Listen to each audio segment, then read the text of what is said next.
क्या मैंने पहले नहीं समझाया था कि वह जमीन शिकार के लिए एक अच्छी जगह है? अगर तुम्हें शिकार के लिए अच्छी जगह चाहिए, तो मैं देखूंगा कि क्या मुझे कोई और ज्यादा उपयुक्त मिल सकती है। मुझे बस वह जमीन चाहिए। लेकिन युवराज, तुम्हारी हिम्मत कैसे हुई राजकुमार के शब्दों को नजरअंदाज करने की?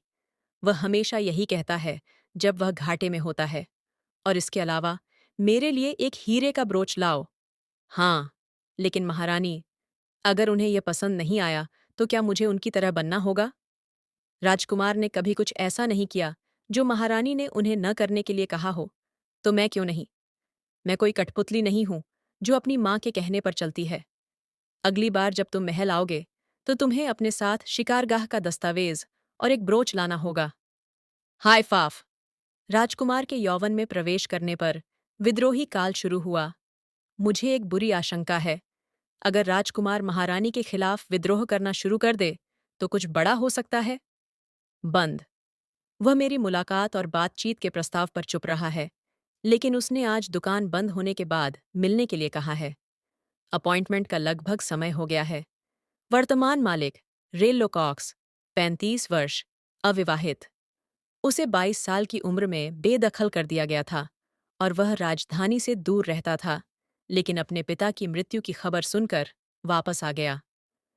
ये कुछ हद तक ध्यान देने योग्य था कि वह 35 साल की उम्र तक अविवाहित था और साम्राज्य में लगभग 20 साल की उम्र में शादियां आम थीं, लेकिन वह वास्तव में वह नहीं है जो वह दिखता है। वास्तव में वह एक विशिष्ट बिगड़ा हुआ कुलीन परिवार का आदमी था, जिसके ऊपर 300 सोने के जुए का कर्ज था, और इसीलिए उसे 13 साल पहले उसके पिता ने बेदखल कर दिया था। उसने जेफ रिच के नकली नाम से अपस्टेट में एक ठग के रूप में भी काम किया, इसलिए वह अभी भी वांछित सूची में है। उसके भाषण और व्यवहार को कुलीन माना जाता था, लेकिन एक छिपा हुआ पहलू था। लेकिन बेदखल होने के बाद उसने बहुत बुरे काम किए होंगे। आगे की जांच से और अपराधों और नकली नामों का पता चल सकता है। अगर वांछित सूची नहीं हटाई जाती है, तो इसका मतलब है कि उत्तर में जिन कुलीनों को उसने ठगा था, वे अभी भी गुस्से से दांत पीस रहे हैं। शायद मैं उसे इससे धमका सकती हूँ। मुझे माफ करना, पूर्व मालिक ने मेरी बहुत मदद की, लेकिन मैं यह दुकान खोना बर्दाश्त नहीं कर सकती। अंदर आओ, मैं इंतजार कर रही हूँ। नमस्ते। ओह वाह, रात में आना अलग लग रहा है, और मिस बेट और भी ज्यादा हैंडसम दिख रही हैं। पेरेंटी लोम्बार्डी, आज से मैं इस इमारत की मालिक हूँ। तुम्हारी जैसी छोटी लड़की। उह, नहीं, लेडी लोम्बार्डी, आप इस इमारत की मालिक बन गई? हाँ, मैंने इसे खरीदा। सच कहूं तो यह इमारत खरीदना कोई बुद्धिमानी भरा फैसला नहीं था। कीमत देखकर। हीरे के व्यवसाय की सफलता के लिए धन्यवाद। मुझे नहीं लगता कि इतना खर्च करना कोई समस्या है, और भविष्य को देखते हुए यह एक शानदार निवेश है। मैंने पिछली बार आपको थोड़ी परेशानी में देखा था, इसलिए मैंने कुछ शोध किया। उस आदमी जैसी चीजें जिसे मैंने पिछली बार देखा था, और कैरामेल बिनू की स्थिति। आपका मतलब है कि आपने पृष्ठभूमि की जांच की? कैसी पृष्ठभूमि की जांच? मैं नहीं चाहती कि मेरी नियमित दुकान गायब हो जाए। मैंने आपको पहले भी बताया था, ये मेरी जगह जैसी लगती है, इसलिए मैंने इसे उससे खरीद लिया। फिलहाल मैं इमारत की मालिक हूँ। वाह! जिस दिन मैं ऐसा कुछ कहूंगी, मैं मकान मालकिन हूँ। बहुत उत्साहित। बिल्कुल सही। लेकिन वह यहीं एक मिठाई की दुकान खोलने वाला था, है ना? धत! क्या तुम्हें ये नहीं पता था? ज़मीर नहीं।